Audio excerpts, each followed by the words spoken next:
Ƙalu inna lillahi wa inna ilaihi raji'un. Wai me yake faruwa ne a yanzu haka a masana'antar Kannywood, inda a yanzu haka asiri ya tona akan zargin Adam A Zango wai ya taɓa yi wa Nafisa Abdullahi ciki. Don haka kuwa ku biyo ni domin ku ji ainihin wannan zance tare da gaskiyar da ta bayyana. Domin a ɗazu-ɗazu ne muke ganin wani shafi inda ya bayyana cewa wai ba ke ce Adam A Zango kika fito kika ce kina matukar son sa ba, ko ba ke ce wacce kika fito kika ce Adam Zango ya yi miki ciki ba.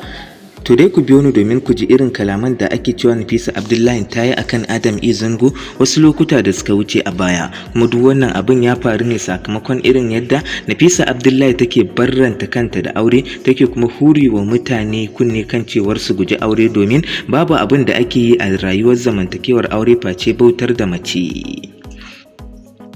Amma kafin mu kawo muku asalin wannan rikici da yake faruwa, muna ga mai fara roƙonku da idan har wannan ya kasance shigowar ku na farko wannan shafi namu mai albarka, da ku daure ku danna alamar subscribe, sannan ku taɓa alamar ƙararrawar sanarwa, sannan ku yi wa bidiyon namu alamar like. Mun gode.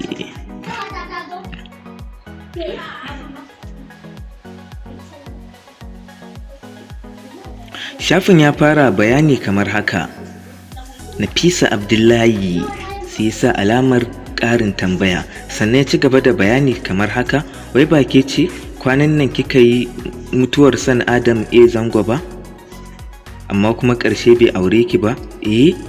Ba ke ce rikici ya kai ki ga har kin fito duniya kika ce kina ƙaunar Adam A Zango ba, ko ba ke bace bane?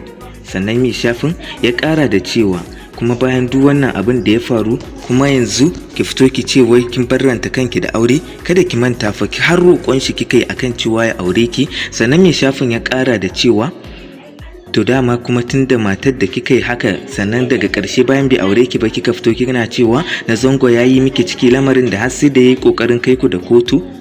To don haka kuwa dan kin fito yanzu kin ce ba kya son aure, alamu ne da yake nuna cewa dama kin san me ake yi a zamantakewar auren, kuma wani memories din ne zai iya auren ki? Ai babu shi.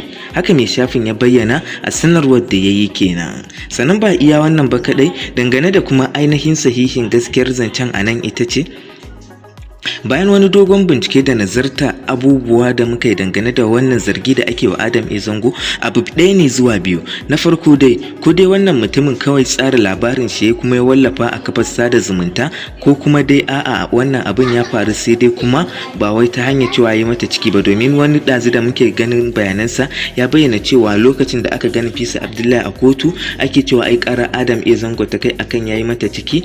Mai shafin ya bayyana cewa ko kaɗan hakan abin ba haka yake ba, abin ya faru ne a cikin wani fim mai suna Cikin Waye, wanda jaruma Nafisa Abdullahi ta fito ita da fitaccen jarumin Kannywood din nan Ibrahim Mai Shinku. To wannan dai gaskiyar batu ita ce gaskiyar. Sannan kuma batu akan cewa wai Adam A Zango yayi wa Nafisa Abdullahi cikin shege, wannan dai duk magana ce ta kanzon kureki da al'umma suke ci gaba da yayyadawa. Masu kallon mu da masu sauraro, wannan kenan. Sannan duka anan muka kawo ƙarshen wannan shiri, sai dai kar ku manta da idan har wannan ya kasance shigowar ku na farko, da ku daure ku dan yi wa bidiyon namu alamar like, sannan ku taba alamar ƙararrawar sanarwa. Mun gode sosai da zuwa wannan shafi namu mai albarka da kuka yi na Abadan Blogs TV.